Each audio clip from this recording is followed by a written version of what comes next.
Let's have a look at a few other offline sources that are perhaps less considered. I think if you have some kind of frontage onto a road typically, and this would be classically a care home or some kind of care setting where you own the fence, then putting a banner up, either a temporary or a permanent one, could be an option. Again, the challenge here is it very quickly becomes wallpaper. So we need to think of messages that stand out, and you need to think of how fast people are passing to see it. I think many people do walk past care settings without realising, so any way you can invite people to come in is a good thing. If they're walking past, they might be thinking that this would be very local work for them and they might be suitable.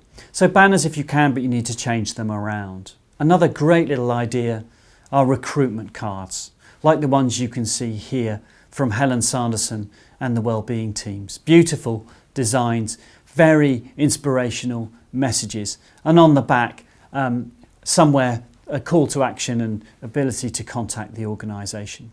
And those are given to members of staff and other people who are out in the local community who might come into contact with people that are giving good service, for example waiters or waitresses in cafes, or maybe people serving in a shop who perhaps hadn't thought that their skills and their sunny personality could be much more suited to a career helping other people in society. So it's always worth a go, costs very little to do, and Helen has told me that there have been great results from distributing those cards in the areas where her teams work. Another medium that I'm often asked about, or I come into contact with care providers who've spent a lot of money on, is local radio. Now, radio is an interesting medium.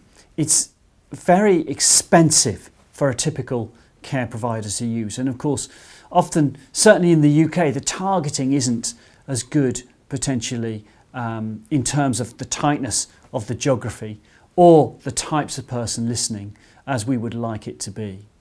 And of course it's very difficult for people often to act on it. Sometimes radio is in the background, it's not really being listened to, or if they hear something they're interested in, they might be driving and unable to either call or write down the details. So as a general rule, it's not a very effective way of spending your money, unless you're doing a huge launch potentially and you want to use multimedia to reinforce messages, or you just want to get your brand name out there. In other countries, it can be more successful. I found successes in the US where, for example, there are gospel radio stations or faith-based radio, and that is a very tightly targeted group of people, of course, and we know that people who worship can make excellent frontline care staff. So I can see why when the radio gets more targeted, then the results improve. But generally speaking, it's expensive and you need to repeat it several times. So the campaigns can cost an awful lot of money. So I wouldn't suggest that should be in your top 10 of things to do. And be cautious of spending lots of money on it thinking you'll get that reach, because as I say, the call to action is pretty tough to get across.